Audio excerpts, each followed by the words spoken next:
I just come like the countdown or anything like that. I'm just coming right in with some tacky streaming.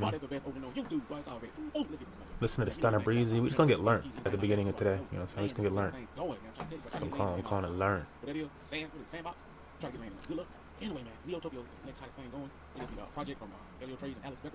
Dude, Sandbox been too expensive for the longest.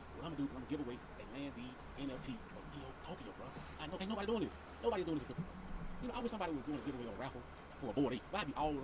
Like, what the tickets say? I don't care how much. Any a cool cat, a mutant cat, anything, man. But anyway, I thought people that can't really, maybe they got the whole 6 each to do it. You can win a raffle. So anyway, this I'm doing, man. I don't pay like 3 something for mine, so I can sell it right now for 6. But you don't spice things up. I'm trying to get somebody else a chance. I got these back. I'm gonna get somebody else a chance. And I'm only gonna do 10 numbers, 10 tickets. I ain't trying to get rich. I ain't gotta try to do 100 tickets, 10 tickets. I'll make sure you buy a ticket, your chance of winning is great. Man, you like me. If you buy more than 1 ticket, that'll increase your chance. But I ain't though. Like, cause you can buy 4 tickets. That's 4 each, and you can turn around and sell it for 16. That's a $5 profit. 10,000 because it's 2. Okay, so he's doing a raffle for them. All right. You get one. That's how I go. And look, play. Go. The first place to take I might do a cool cat video. I might do a mutant cat, or I might do. Oh, I wish I would play. Not me. Anyway, man, I just want to let y'all know what I got. Man, like 10 minutes ago, I said, hey, bro, I got that going on. Don't forget, giving away Neo Tokyo Land deed. 1 E for 1 number. I'm only doing 10 numbers. Alright, there's this thing on our Twitter whatever number you want, you're gonna do it like that. that I want to grab. Anyway, like the video for good information. Like the video right now. Like spot. I ain't gonna video. I'm just gonna get a like spot. Like, let me see. Let me get good karma. Anyway, man, like the video. I'm gonna keep collecting money. I'm gonna make a video for just a second. Actually, I want to talk about Twitter and Square. Start the show off. So we've been talking about Square for the last couple weeks. Today, Jack Dorsey Blues broke. Okay, so we do need to make a video real quick about at least one topic, which is I gotta get it ready and prep it up. Or MMG account here. You just go into that drip.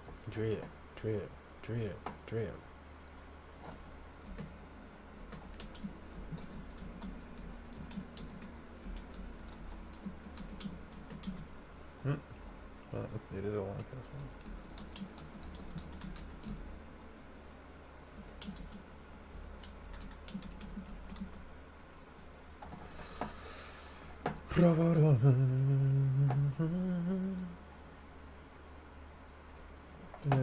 I'm just gonna go to full screen mode for it, I think.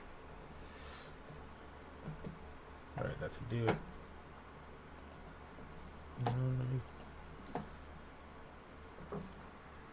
Click this boy. Start recording. What's up, folks? Your boy MMG Smurf. Yeah.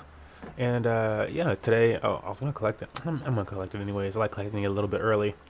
Here on our drip account, this is day 29. I'm 1 day after September. I think it was actually 2 days. I'm calling it day 29. And yeah, we're making, it says, about $10 a day. Our investment now is worth $1,039 from a $500 investment. And we are making, right now we have $850 that we can claim from here. The other day I didn't claim because we had a bunch of money that I wanted to roll over. Plus I needed to send some more BNB over here because I've just been low balling with my BNB amount. This is a brand new account. But I'm going to claim that. We're going to have $8 more over here. So that'll be 0.3. It should push us over to about 1.2 drip. So let's wait. Well, we don't have to wait for that actually. We can go to the other menu. Other page. It says claim successful. We can see our balance is 1.2 drip. And how much is 1 drip worth?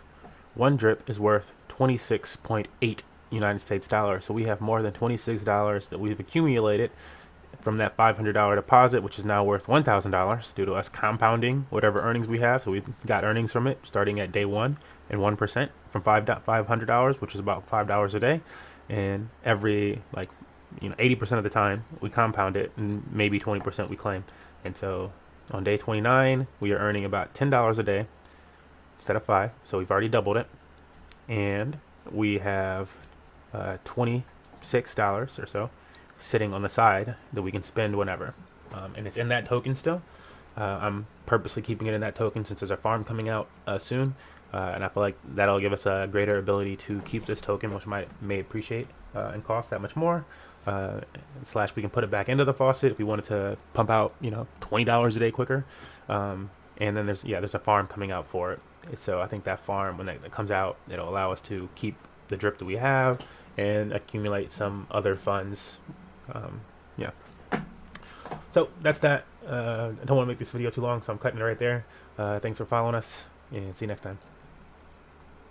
Okay, that was just for the one things. That was just for the video updates on what Money Match Gaming is doing and stuff. I need to make more like that. Oh, I wanted this Raul Paul video that my boy, I think I retweeted it because I wanted to see it.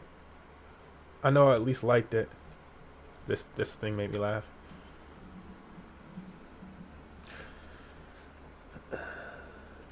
Yeah, because it was like a long Raul Paul video that he did. Where's Satoshi at? Where my boy Wrecked? I think he over here trying to. I gotta get him in on the DAO, bro. That's what we need Rex Satoshi in at, because I know he wants some support shit. And, you know, it's been like trouble being like, yeah, how do I support this and that? And like the DAO, bro, getting you in on the DAO. If you just buy one of the DAO NFTs, I gotta make them all though for the specific. I'm like, I should just use our for these original ones. I feel like I should just use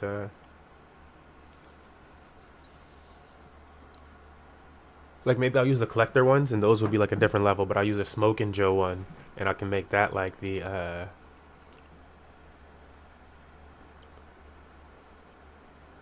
VIP version of the DAO, or Founders or something, or maybe the Founders should just be the arcade itself.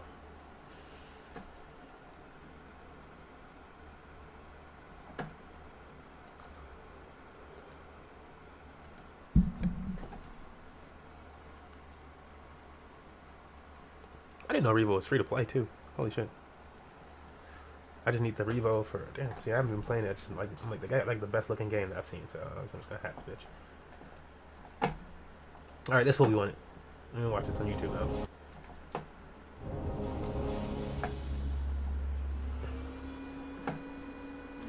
All right, so this is the metaverse is the new solar system, Real Vision Finance, which is a Raul Paul thing. We're gonna increase this baby to 2 speed.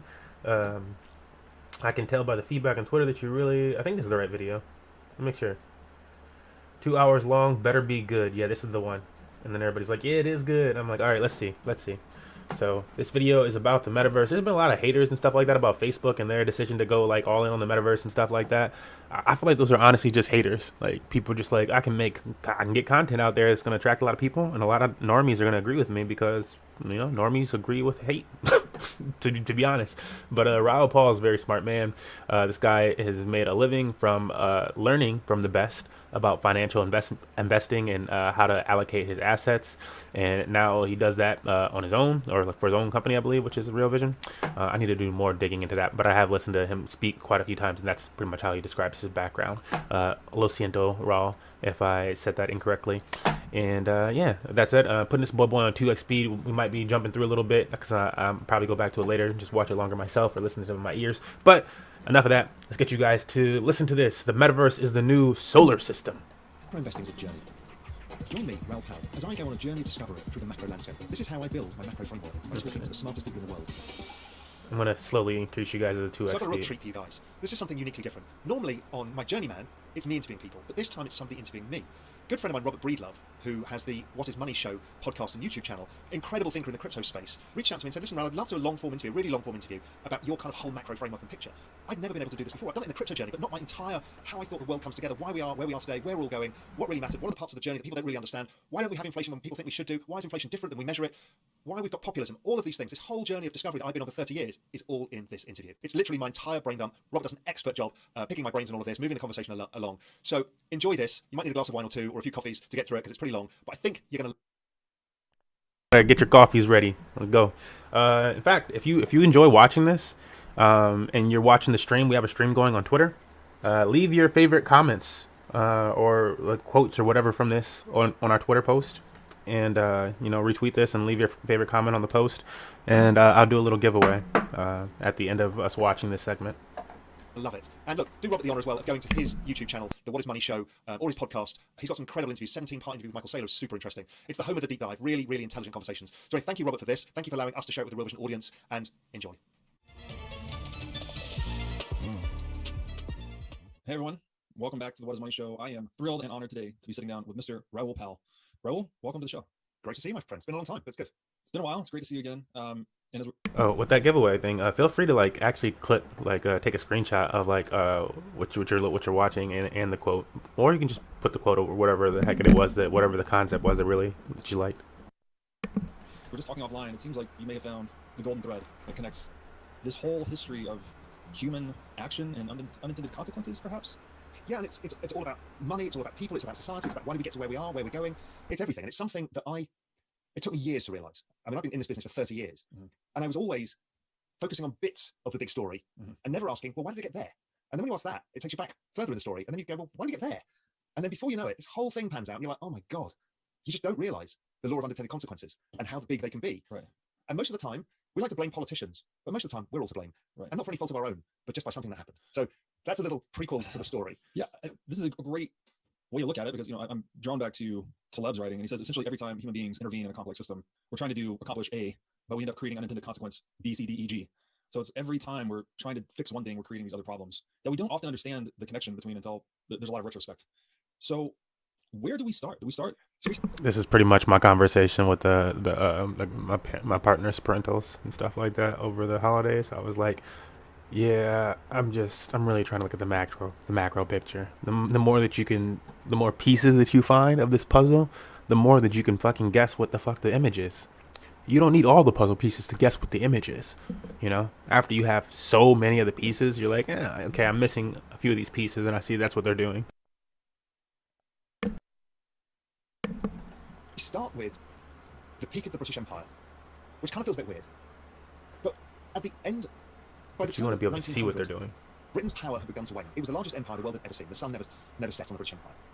But with all empires, they're almost impossible to keep hold of long, because it collapses in the middle because of debt and the issues of trying to run all these different people across a global system, and they're not unified people. So it becomes an impossible situation. So towards the late 1800s, the British started a series of wars with the Germans, and the Germans were the rising power in Europe and were clipping at the heels of the British. The British had defeated the French and the Spanish and were the global dominant power, and the Dutch and were the global dominant power. But Germany was rising, and Britain was struggling to be able to meet this new rise of Germany.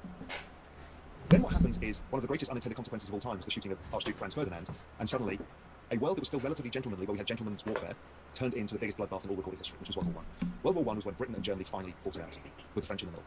It was also the collapse of the Ottoman Empire. So the Ottoman Empire was one of the biggest empires the world had ever seen, and that had been in place for multiple hundreds of years, if not 1,000 years. That's Iran and all those countries. World War I saw the end of the Ottoman Empire and a complete power vacuum of which Germany was filling. And Persia. 20 million people died. The world had never seen warfare of that sort because of the rise of technology. Tanks, planes, stuff like this. And it kind of shocked everybody. Europe was used to kind of gentlemanly warfare, where we'd fight on the battlefields and then have drinks. And like, listen to this stuff. Like, so right now he's just talking about you have to understand the history of where are we coming from that created this situation. And so, yes, right now he's talking about World War II and stuff, but he's only going back to World War II right now. That kind of stuff. But that world had gone. The kind of innocence of that world had disappeared forever. So what happens after World War I was where it really all began. Oh, excuse me, World War I. I was like, he said Ottoman though.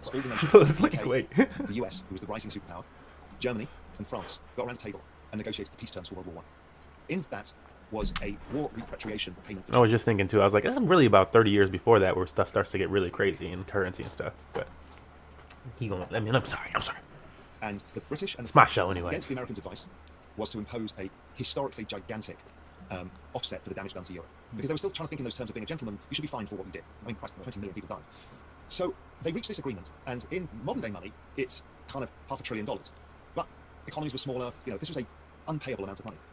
So Germany in the 20s starts trying to pay this and simply can't. So they decide to debase their currency. And that is the German hyperinflation. People confuse debasement with inflation all the time. They're not the same thing. All right, so what he's talking about right here, the German hyperinflation, you might not be able to find it if you just look up German hyperinflation, but you want to look up Weimar Republic. But we can look at some, we've done these videos on stream before, the Weimar Republic and what happened to hyperinflation there, but this is a large to do with a lot of things. This is a large to do with a lot of things. The first time, like, one of these major countries is experiencing a hyperinflation after, relative amount of globalism. And that is the German hyperinflation. People confuse debasement with inflation all the time. They're not the same thing. It was a debasement of currency to pay this debt. So they couldn't pay the debt, so they debased their currency, and Germany collapses.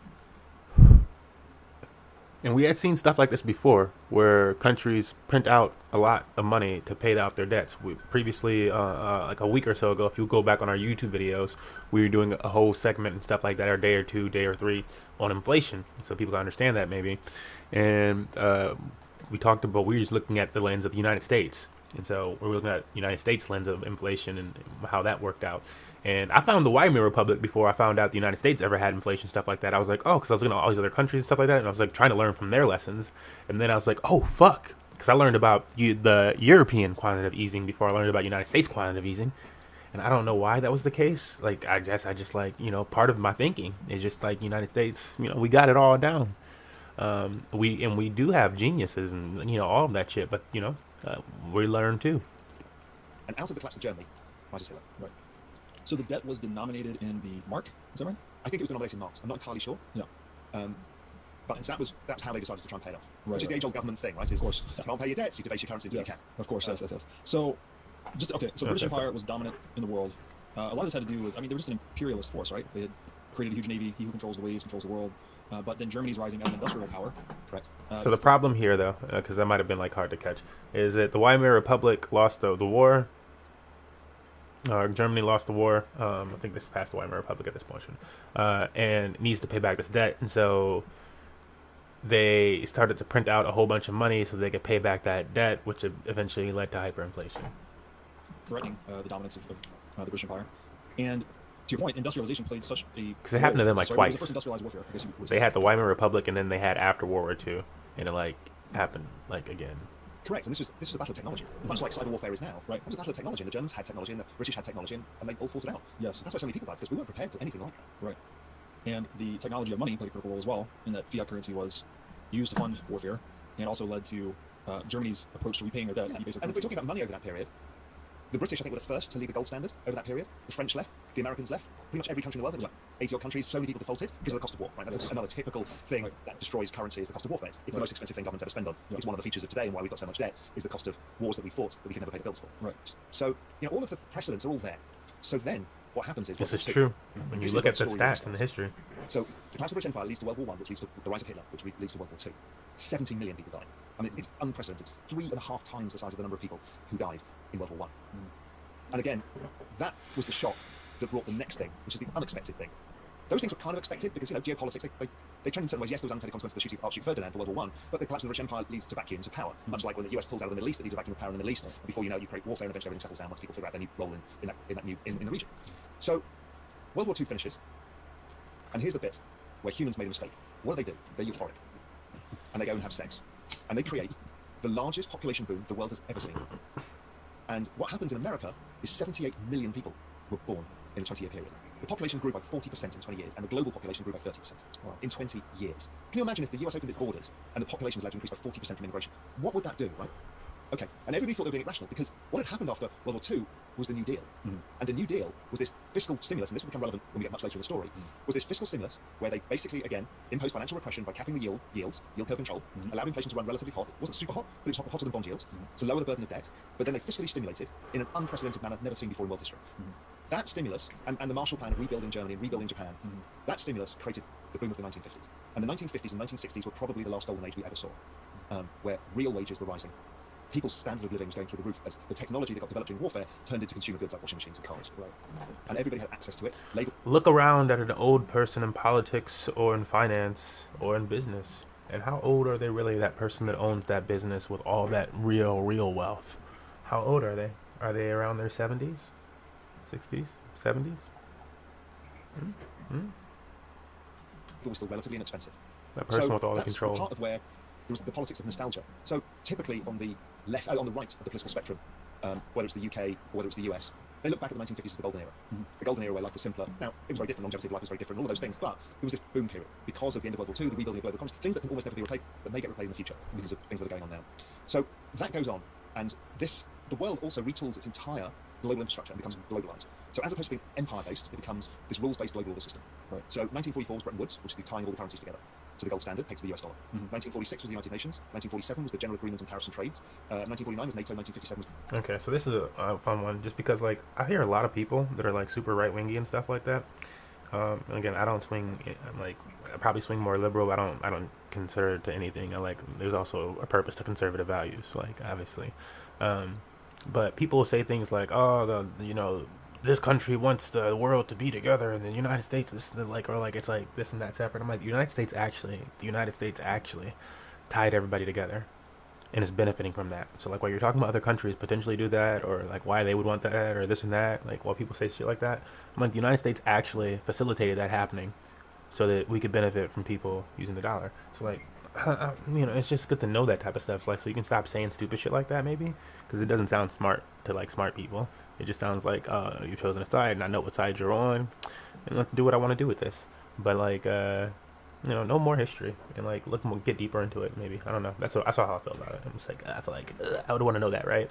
This rules-based global order system. Right. So 1944 was Bretton Woods, which is the tying of all the currencies together to the gold standard pegged to the US dollar. 1946 was the United Nations. 1947 was the General Agreement on Tariffs and Trades. 1949 was NATO. 1957 was the EU. So these are the super infrastructure of the world that we've all grown up in. This is the centralized power of globalization. And that was put in place to avoid what had happened in the past. So, go on. So we had the post-war tech and demographic boom. So a lot more people, and then to your point, a lot of the technology developed in wartime is now being converted for peacetime utility. So and all the manufacturing as well. Right, all the manufacturing is in place. So there's this huge technology-led economic growth boom, effectively. With fiscal stimulus in massive size. Right. And then you have, so I guess Bretton Woods and these other agreements and arrangements you described, does that all fall under kind of Pax Americana? It is kind of Pax Americana because America was instrumental in setting all of this rules-based global order system up. Right.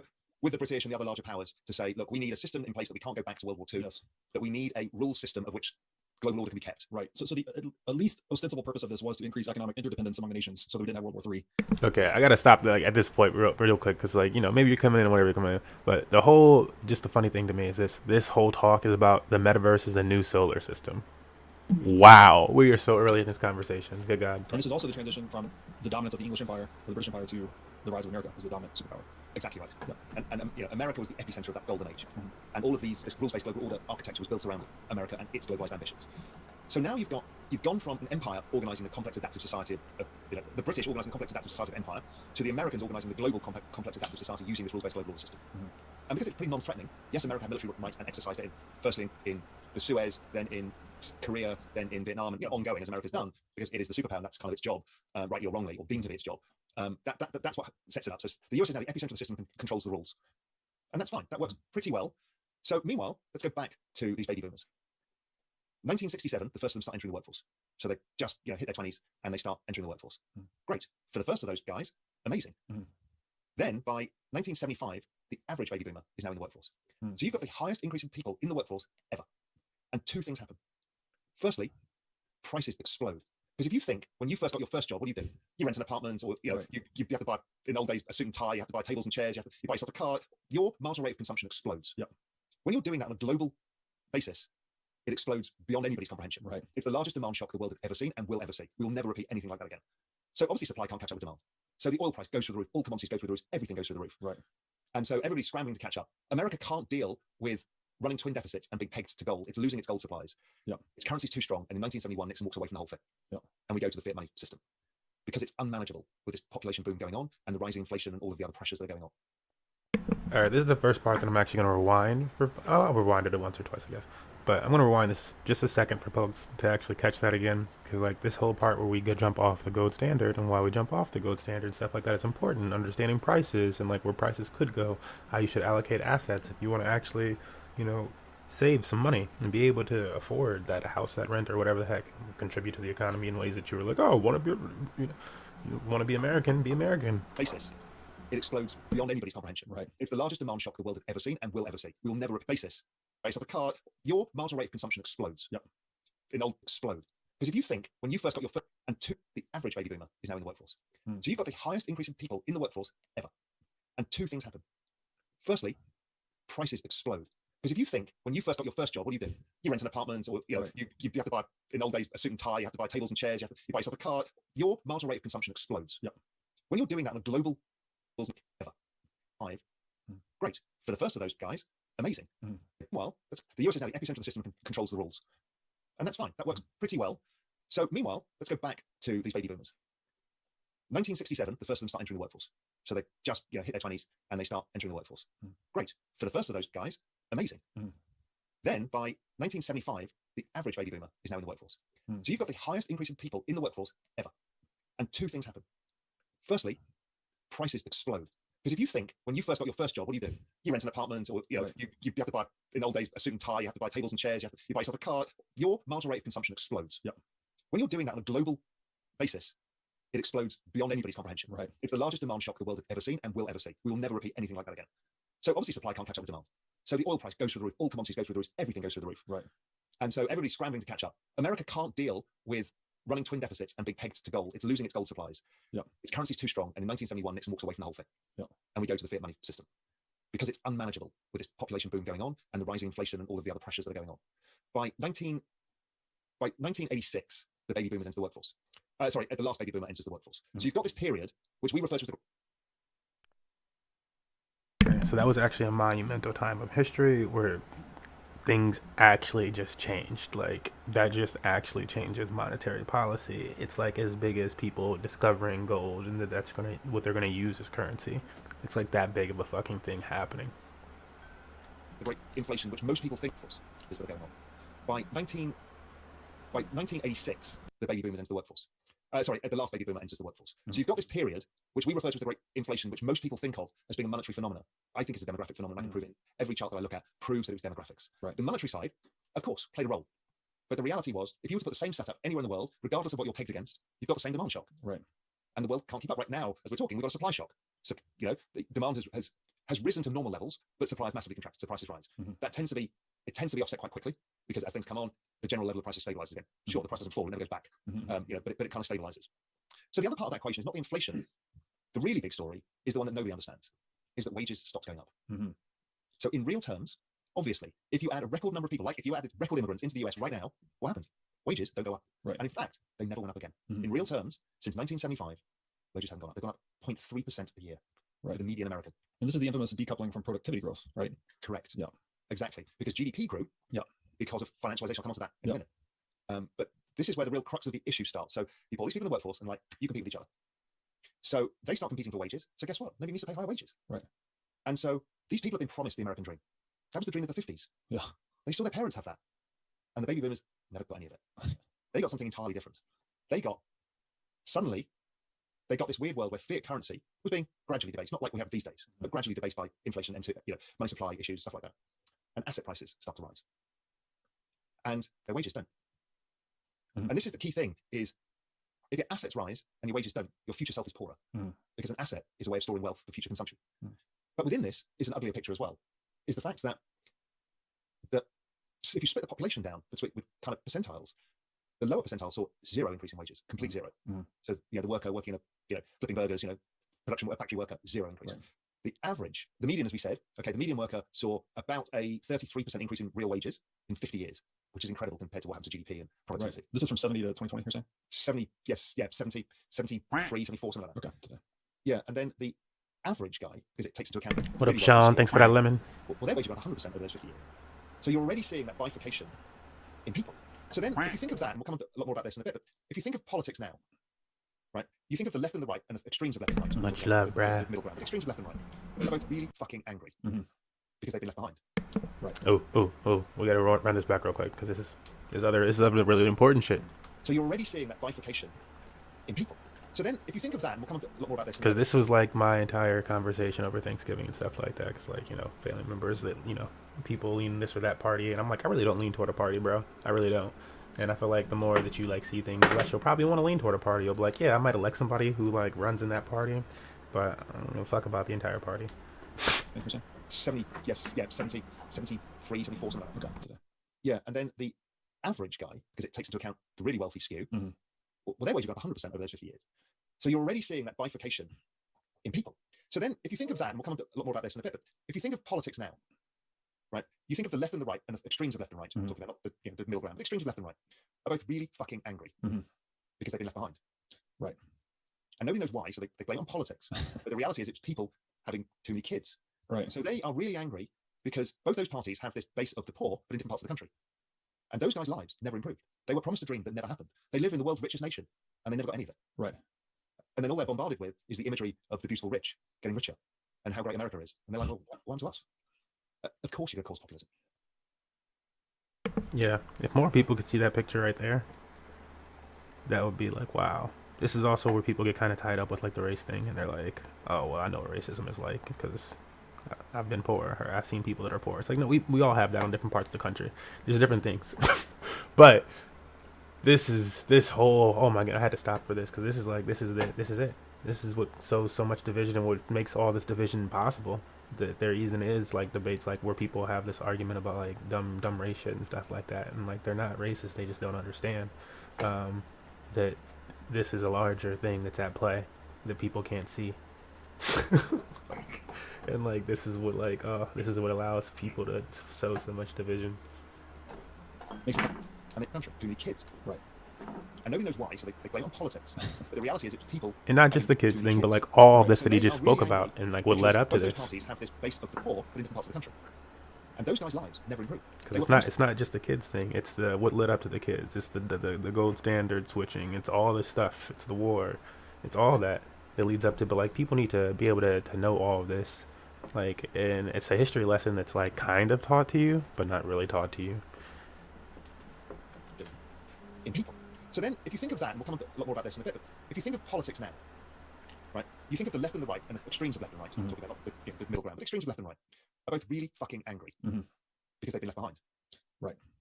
And nobody knows why, so they blame it on politics. But the reality is it's people having too many kids.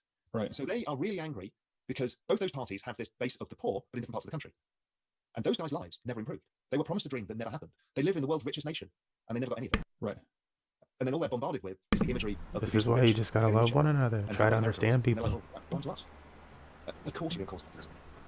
Makes a ton of sense. So you're making the case You're here never gonna that, know if you don't at listen. least to some extent, the political polarization we are witnessing today is a reflection of this widening wealth disparity, this economic divergence. Without question. And that divergence itself, as you're saying, is driven largely by demographics, but there's also a significant monetary component here, which I'm sure you're going to go into. But I think this is an important thing for people to understand, is that politics is downstream of economics, almost always. So it's not like you can go solve problems in Washington and fix this polarization. This polarization is symptomatic of a deeper economic divergence.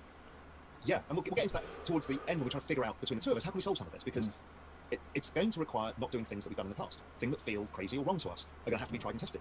Because we cannot simply keep flipping from, well, we're going to support people in certain ways on the left, or we're going to hope we can get rich people to trickle down their wealth to poor people. I mean, we've done the same fucking thing now for 40 years, and it doesn't work.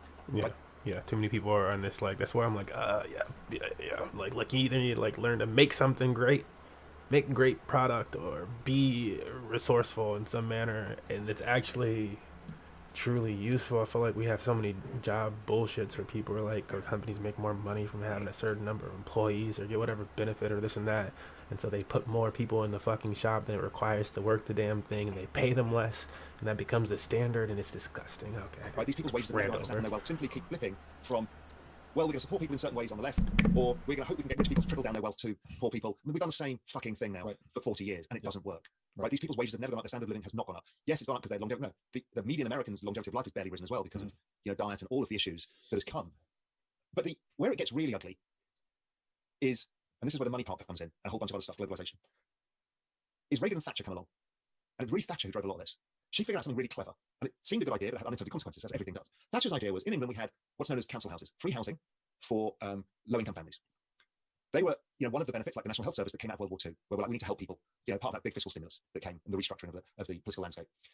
So people are living in these houses for free, and Margaret Thatcher decides, okay, what makes a conservative voter in the UK? A conservative voter is generally a house owner because they are more tied to the economy. Right. So, and Labour voters, the left side of the spectrum in the UK, tend to prefer state support. Okay, fine. The same left-right divide we're talking about. So Margaret Thatcher is a piece of genius, political genius, and I'd have said economic genius initially, which was, we're going to sell them these houses at ridiculously underpriced rates. And we're going to free these people. And that was a great idea. And the Conservatives won a lot of votes, obviously, because you're giving away assets for nothing. And people who couldn't afford housing now can afford housing, and etc. It wasn't great quality housing, but it was an asset. But the issue is you turned all of these people into debtors. And they were creditors before, because they didn't have access to debts because they had no assets. And now you've turned all of the poor people into debtors. Where has this happened in the United States? He's going to say that the exact same thing happens in the United States at some point, but it also happens in the United States in college, to be honest. And they've now become slaves.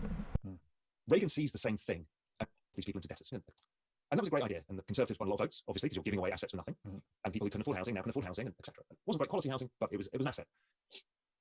But the issue is you turned all of these people into debtors. And they were creditors before. Because your diploma is an asset. And now you've turned all of the poor people into debtors. And they've now become slaves. Reagan sees the same thing, and realizes that credit is his solution. So there's a massive deregulation goes on in the credit markets, and the rise of Wall Street happens.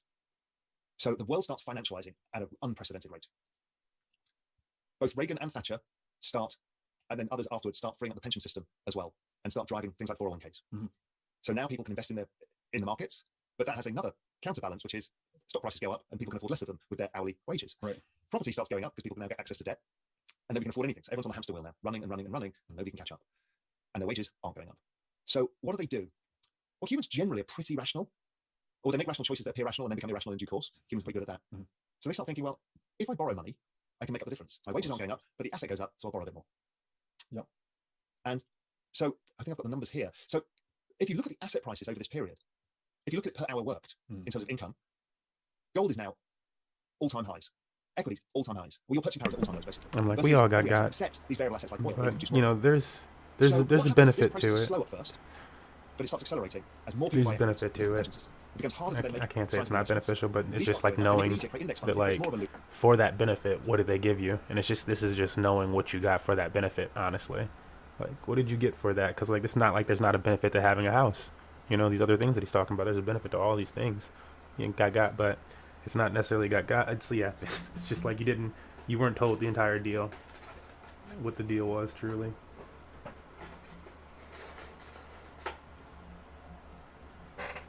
That's how it feels more so. I'm just gonna drop that in there. Okay. Nobody can catch up. And the wages aren't going up.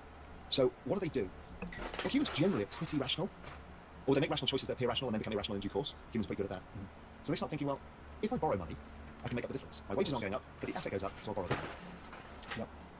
And so I think I've got the numbers here. So if you look at the asset prices over this period, if you look at per hour worked in terms of income, gold is now all-time highs. Equities, all-time highs. Well, your purchasing power is all-time lows, basically. Versus every asset except these variable assets like oil, where you can produce more of it. So what happens is this process is slow at first, but it starts accelerating as more people buy equities because of the pension system. It becomes harder to then make sizable investments. These start going up. They make it easier to create index funds. It creates more of a loop. Meanwhile, everyone's like, fuck, I need to put money in my 401k. I can't afford healthcare. And healthcare starts exploding. Why? 78 million Americans are in the healthcare market at the same time. Duh, obviously. So then that whole thing explodes. So they just borrow more money to fill the gap. And what I did is I took basically household income, real household income, and added debt component. And it basically then starts to mirror what happened to prices in assets. So they were doing what they thought was the right thing, is to maintain my standard of living, I need to borrow money. And that creates this financialization bonanza in the 80s. Right. That leads to the 87 crash. Because everybody's now piling in to everything by borrowing money to be able to do this, to be able to participate, because they've got the American dreams. Like, I want to be rich. This is also what we see happen with Bitcoin. Whenever Bitcoin crashes, we see this over and over again with Bitcoin in the Bitcoin market, cryptocurrency market, over and over again. Cryptocurrency goes up. Most recently, what's causing cryptocurrency to crash when it's been crashing? Some big whale comes in and decides that they're just going to short the market or something. They can make a bunch of money doing this because a lot of people are what they call over leveraged, aka you borrowed a bunch of money to say that, you know, that you have instead of $100 of Bitcoin, you have $1,000 of Bitcoin or $10,000 of Bitcoin, which you don't actually have. And if the market reverses too much, you get liquidated, aka you lose your money. And so this is basically what he's talking about happening. That's the exact same thing that we see play out in the crypto market quite often. But you learn this type of stuff like by participating in crypto, which is like, that's why I like it. I'm like, you learn so much. Basically, I took household income, real household income, and added debt components, and it basically then starts to mirror what happened to prices in assets. So they were doing what they thought was the right thing, is to maintain my standard of living, I need to borrow money. And that creates this financialization bonanza in the 80s. Right. That leads to the 87 crash. Because everybody's now piling in to everything by borrowing money to be able to do this, to be able to participate, because they've got the American dreams. Like, I want to be rich, I should be rich. Yeah. But they're not being rich because they're in debt. People confuse this. Right. So in pursuit, I mean, basically the American dream was just a horizon that was just receding faster than they could catch it. And this is the root of fiat currency, right? Is that it incentivizes indebtedness. Clearly, you want to borrow a money that's depreciating and put it in something that's appreciating and make up the difference. Very clear. What I had not seen before, but I think it's interesting, is that you've tied in the electoral incentives related to politicians to this as well, and that they now are creating policies to get people into homes, to get them to vote conservative, I think you said. Is all of this, I mean, I assume a lot of this is unintended consequence, but it seems like government would not mind citizens being more in debt either, because then this would justify further future currency debasements or other policy innovations. I don't think they think in terms of currency debasement. They're not like the Roman emperor sitting there thinking, it happens in a way that kind of they delude themselves. Because Self-deception. nobody, they don't want to admit to what they're doing. And my guess, if you went to, well, we've seen it with central bankers. Like when Mervyn King was at the Bank of England, he'd never accept any of this. And then when he left, he was on real vision talking about, I'm worried about what they do to money. Alan Greenspan was the same. They kind of see it. Right. But, within all of that, so we're into the 80s now, right? We're now in the credit boom has started. And the cult of stock market started. And the cult of property started. These things were not cults before. But with debt and this potential future, I could be the billionaire, that ridiculous mentality that drives humans and creates more desire for debt, ends in the liberalization of Wall Street, the great free market. What we should do is open everything up to the free market. What that actually meant is you're putting the power in the hands of Wall Street. And Wall Street became the epicenter of the US and global economy. And the city in the UK and all the financial centers, and manufacturing didn't matter anymore. It was irrelevant. So then, the 1990, the next big shock, the Berlin Wall falls. And the fall of communism starts. China starts opening up, realizing it has to change. The world can take Russia coming onto the market. Yes, we had a lot of immigration issues in Europe because it was a huge movement of people. And, it was a kind of golden age to be in the commodity markets because those guys got really, really rich because they gave the commodities away, like the council houses, for free to a bunch of people who became billionaires until Putin didn't like them, put them in the gulags and replaced them with other people who got really, really rich. Because Russia owns more of the world's natural resources than all the other countries combined, roughly. It's staggering how rich Russia is in natural resources. So by about 1996, they want to change the General Agreement on Tariffs and Trade, which, if you remember, was one of those rules-based global order things. They want to change it to something called the WTO, the World Trade Organization. This was, again, a great idea. Let's globalize, let's liberalize markets, let's all trade with each other with no tariffs. Obviously, no tariffs doesn't actually exist because everybody still imposes tariffs on each other. But they start this idea, and now, once you make that agreement, the worker in America, who's already in excess supply, is now competing against the global worker, who's cheaper, because America's the richest society in the world. So you've now double fucked everybody. And they're triple fucked because in the 80s comes the rise of the silicon chip and the computer. And Moore's law explodes, and technology starts replacing jobs at every level. So these poor baby boomers, who are now up to here in debt by the mid-90s, are now facing a globalized workforce, a cheaper, more effective, more productive labor, the rise of technology, and the debt burden, all at the same time, and too many of them. Okay, that is a really bad signal. And there's a fantastic interview. There was a famous English, French, American billionaire called James Goldsmith. He was like this gunslinging, M&A, corporate raider, typical 80s kind of figure. One of the world's most famous investors. Now, he's a free market capitalist. And he comes on Charlie Rose in, I think, about 96 and said, we should not sign these free trade agreements. And all of the free market capitalists are in uproar. What do you mean? Why? This is ridiculous. We're going to pull all the emerging markets out of poverty, blah, blah, blah, blah, blah. This is going to be a great period of growth. Which it was, for many. He said, you have no understanding what you're about to do to your own populace. He said, you're creating an ability and all the incentive to offshore your entire manufacturing industry. And what's going to happen is the rich are going to get super rich because they're going to have the lowest cost of wages in the world to manufacture goods that they sell to your population in the US and Europe, and your wages are never going up again. And this is going to lead to populism, and it's going to lead to massive societal disruption, and you've broken the social contract. Do not do this. And they're like, but you're a free market capitalist. He says, this is not free markets. This is labor arbitrage, and you're creating perverse incentives. What you actually should do was say, if you're an American company, you can manufacture in China and sell to China. If you're a Chinese company, you can manufacture in America and sell to America free. But you cannot manufacture in Vietnam, China, India, and sell it to the US. Yes, the consumers will get lower prices in most of those goods, and that's proven to be true. In fact, everything he says is proven to be true. It's a stunning interview. That's ultra intense. It's like it's amazing prophecy. And it stopped me in my tracks. And I completely was against the narrative of what people thought. And I was a big free trade guy. It stopped me in my tracks. Thought, yeah, we'd really fucked this up. Because everything he said was going to happen. Everything. So that destroyed all of the Interesting. So people, I mean, I guess one thing that comes to mind here is that we kind of get locked into a recency bias to some extent, where stocks are going up, real estate's going up, people are just going to keep taking on more leverage so long as things keep progressing. But then too, that there's this unintended consequence, I suppose, where all of our industrial economy in the US at least gets eviscerated and pushed offshore by virtue of really being the global reserve currency. Right? This is one of those negative aspects of the quote unquote exorbitant privilege. Hey everybody, as you've no doubt learned by watching the show, they've got assets, but in terms of income, right? Income coverage. So we've now financialized Wall Street because let's go back. We've got this record number of people who've now been encouraged to start investing in the stock market by the 401k. This is deemed to be a good thing because when they retire, they've got money. What Wall Street does is take all of that and then they leverage it. So they leverage it for their own benefit because that's where they get all their benefits from. So banks are making record margin. Goldman Sachs goes public. I was working with Goldman Sachs at the time. We've got the highest ROI of any bank in the world. People are printing money. And the financial system is the center of the world. And then long-term capital management blows up. And I was at the absolute epicenter of that too, and I saw it firsthand. And I was involved in both them putting on their trades and then helping all the banks take off their trades to unwind that. But Greenspan cuts rates twice. In the Asian crisis, because of this, suddenly there's not enough dollars in the world, but the world's now suddenly record short dollars, and they're like, shit, the dollar's exploding higher, and nobody can pay their debts, and therefore there's less money at home. This is a big problem. George Soros actually writes a book about it called The Crisis of Global Capitalism that says this is going to spread to the core, meaning the developed countries, and everyone kind of poo-pooed it. No, it's an Asian thing. So Greenspan cuts rates twice. The world stabilizes. The banking system saved. Many of these European banks went under them. It was a big deal. And then the central banks basically said, we've got you back. So now everyone goes, you did it to us in '87, and now you've done it for us now. Let it all go in. The safety net was established. And the largest stock market bubble in all recorded history begins. And nobody wants to invest in these emerging markets, so all the money gets sucked into the United States, basically. And that boom happens.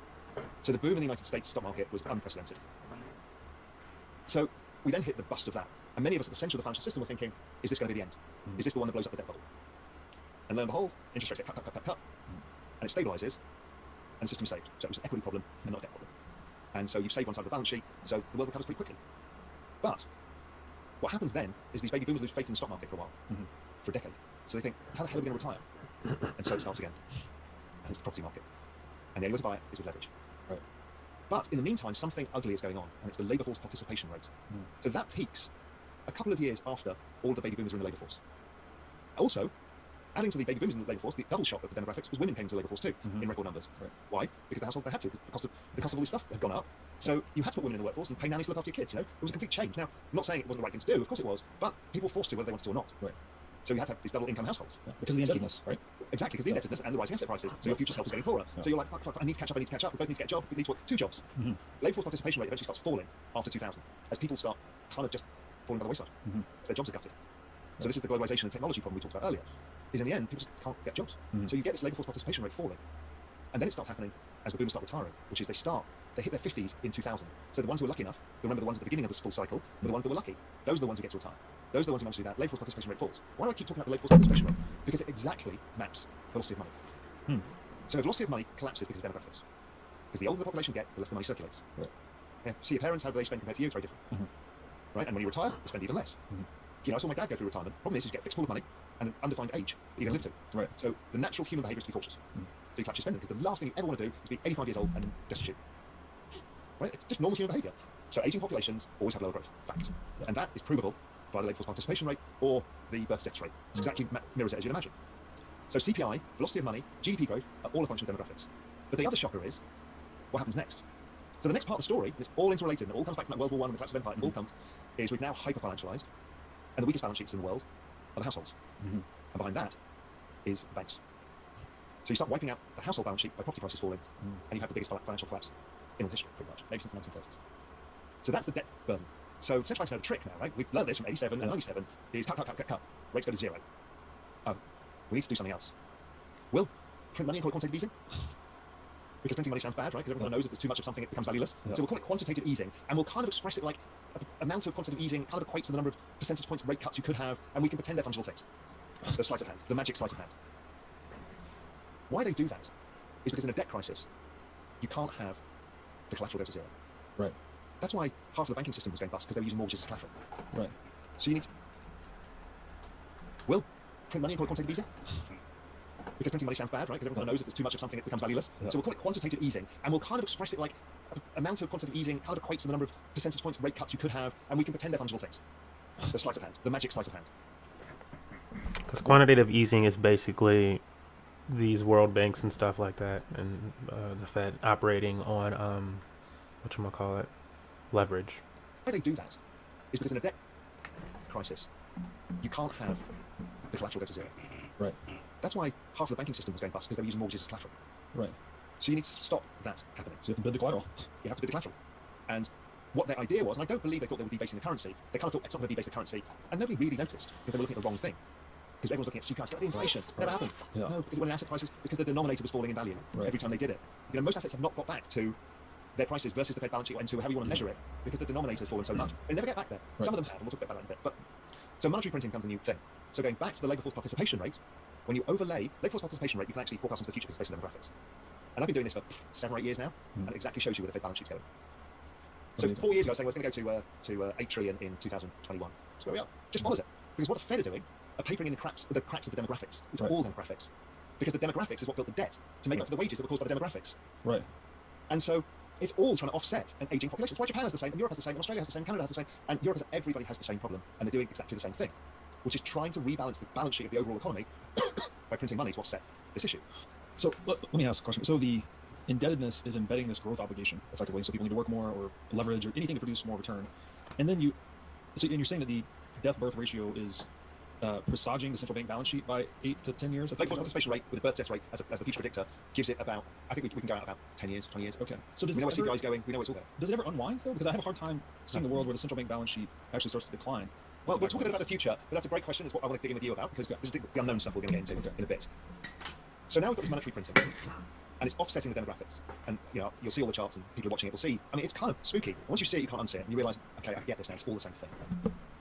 But out of 2008 comes the rise of asset prices, and the collapse, and wages don't go up for the wages. Right. So now it's become even harder for anybody to catch up. And now they can't get access to credit either. Not for a long time, not for 7 or 8 years before people start borrowing again, because the banks will lend it to them. Because regulation said, well, the banks, you screwed up, so we're going to stop you lending. Right. Good thing, probably. But it meant that people get poorer, but the debt didn't make them richer anyway, so nobody's winning it. Nobody is winning.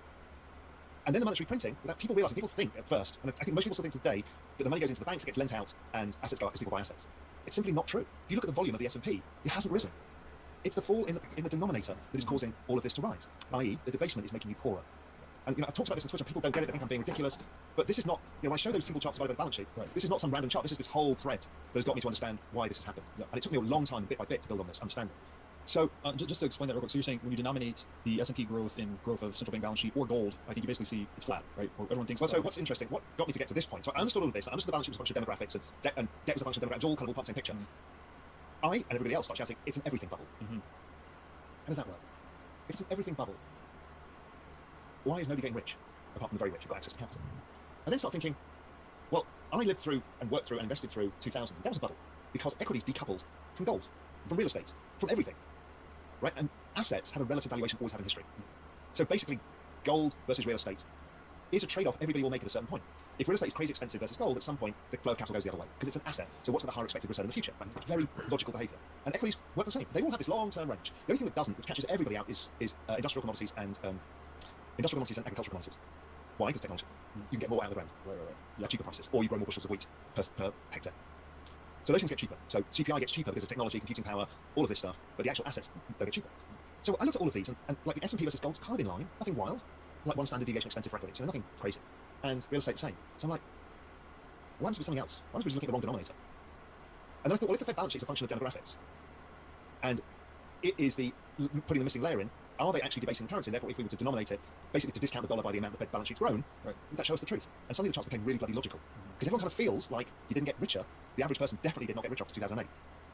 And when you look at it, the assets didn't perform in line with the balance sheet. So therefore, they didn't perform in line with the debasement. So the S&P basically just about made up since 2008, not over 2008. We lost that. It's never coming back. Well, it might do, but it's taken another 20 years. And, gold, real estate, none of these really recovered. They just basically follow the balance sheet. So then I thought I'd head check myself on that too, because, everyone was calling me an idiot for saying this. So then I took the UK property prices and divided it by the Bank of England balance sheet. Flat line. German property prices, flat line. Swedish property prices, flat line. Canadian property prices, flat line. Australian property prices, flat line. Like, yes, this is it. This is debasement. And debasement makes it look deceptively like the value of the assets is going up. It's not. It's the value of the denominator falling. There were two assets that significantly beat the balance sheet and is above 2008. And that's bloody obvious what they are. One is Bitcoin, and the other is the Nasdaq. Because technology and this network effect business model, the digital age, is relentless and destroying everything in its path. So all profits accrue. We get that. That too. Because everyone was calling me an idiot for saying this. So then I took the UK property prices and divided by the Bank of England balance sheet. Flat line. German property prices, flat line. Swedish property prices, flat line. Canadian property prices, flat line. Australian property prices, flat line. Like, yes, this is it. This is debasement, and debasement makes it look deceptively like the value of the assets is going up. It's not. It's the value of the denominator falling. There were two assets that significantly beat the balance sheet and is above 2008, and that's bloody obvious what they are. One is Bitcoin, and the other is the Nasdaq. Because technology and this network effect business model, the digital age, is relentless and destroying everything in its path. So all profits accrue. We get that, and that became amazing to me to realise what is now going on. So that 2008 is what gives rise, the final push off the edge of the cliff to populism everywhere. Because I was then Europe had 2012, where Europe almost lost its entire banking system and the whole of Europe and the euro. It got really scary. When I was living in Spain, I had to buy tin food and a generator because I thought we might lose power. And Cyprus took all money out of people's bank accounts above $100,000. So if you were a gas station operating on like 2% margins on the gas you pump, they took the $1 million out of your bank account, which you're float to buy the gasoline for each month, and took it. And paid the fucking creditors of the bank. And it was your deposit? I'm sorry, you didn't own shares in the bank. How dare you do that? In Spain, they were converting like grandmother's savings accounts and turning into preference shares, so you've got high yield. And then guess what? They default on payment of preference shares. And they got nothing. And they forced them into it. So this was happening en masse in Europe. And I'm like, okay, I know where this is going. Occupy Wall Street explodes. And then in Spain, the indignados, everyone's in the streets rioting, and it's like the people against the state. Because people are angry. They don't know why they're angry. And then what happens after the people become angry phase, it then splits into left and right. Because they want to blame somebody. Because they can't blame themselves, because they are to blame. So they blame each other. And the internet comes out of it. And there we are given Facebook. And Facebook is the perfect place to divide everybody.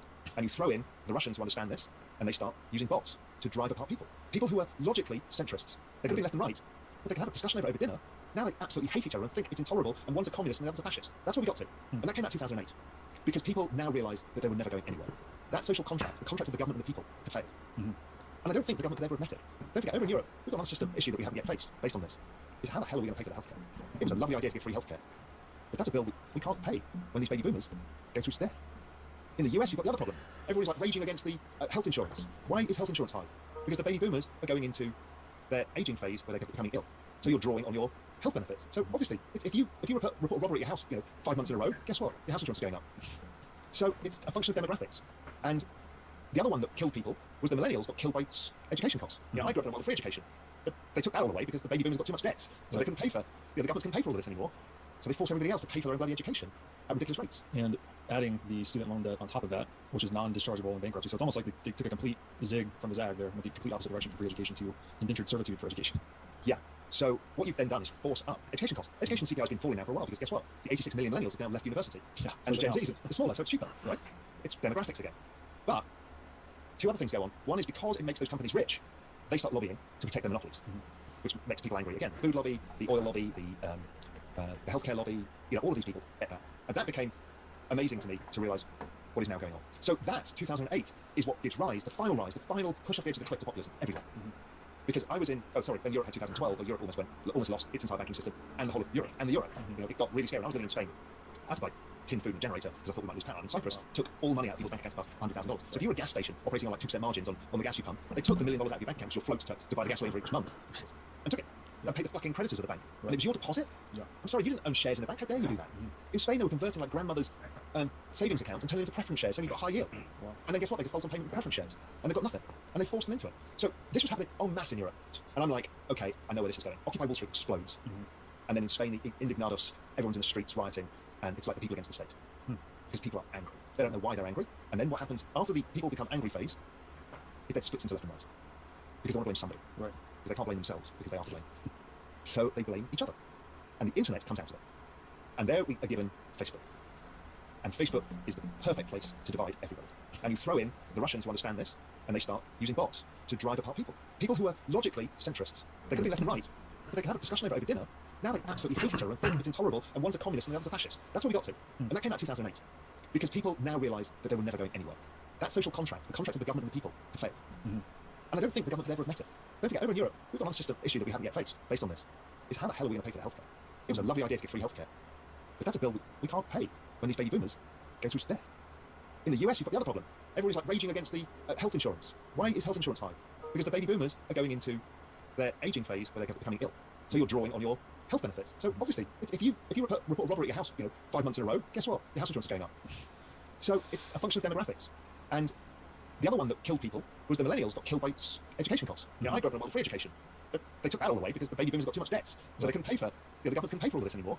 So they forced everybody else to pay for their own bloody education at ridiculous rates. And adding the student loan debt on top of that, which is non-dischargeable in bankruptcy. So it's almost like they took a complete zig from the zag there, with the complete opposite direction from free education to indentured servitude for education. Yeah.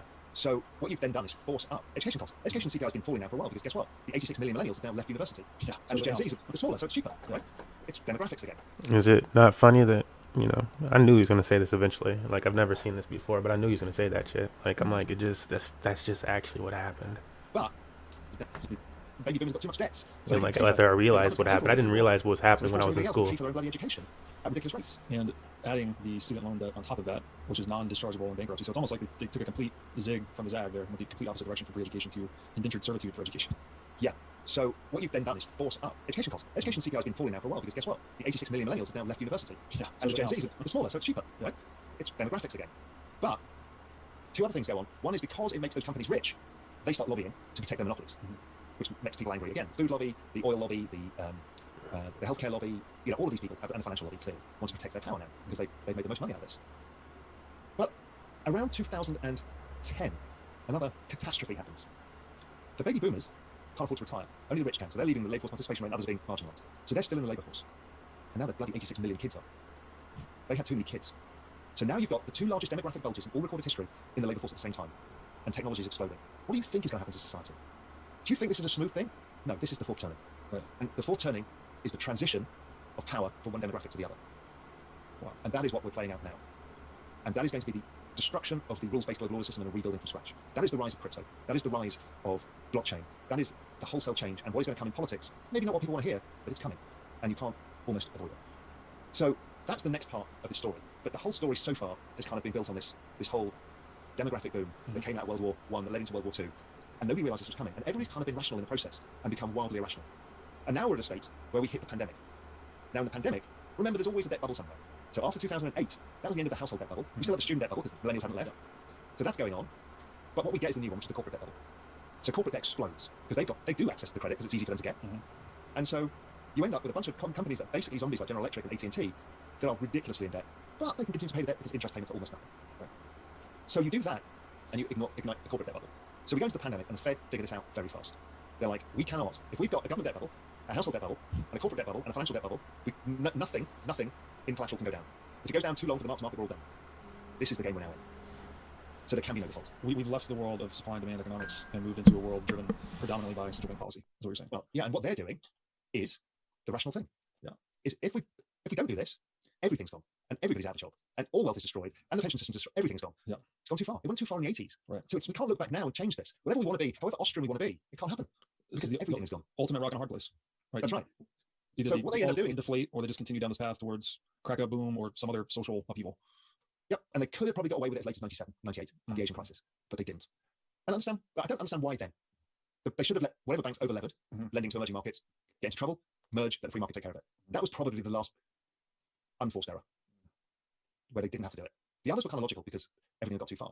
So we go into the pandemic, the market collapses, the world stops, and the Fed and the government cross a Rubicon, which is they shake hands and say, okay, we're out of bullets, it has to be fiscal stimulus, and we will stop anybody defaulting. And the government said, and we will stop households defaulting. So the government underwrote every household balance sheet, renters, anybody, nobody's going to default, nothing. We'll give you money, you cannot default. And it's because it's a pandemic, it's not your fault, whatever. But the point being is you couldn't allow it. The Fed crossed the Rubicon, bought corporate bonds. That wasn't to put money into the system. That's because if they had gone bust, it's all over. Right. Because that's the collateral for the system as well. So it's like, this is a horror story, but it worked. World saved. Yep. Now, we're talking about the self-deception, right? Yep. So we come back to it. So now, Janet and Jay look at each other and they're like, kind of worked, right? 2-month recession, whole world shut down, asset prices record highs, high five. Until you divide it by the Fed balance sheet, and none of it went up. Yeah. Virtually none of it went up. And so they're now, because we've learned this, incentivized even further to do more. Because it works optically. Right. Nobody understands, as we talked about, why they're getting poorer. Yeah. Because they see everybody else getting rich, they think they're stupid.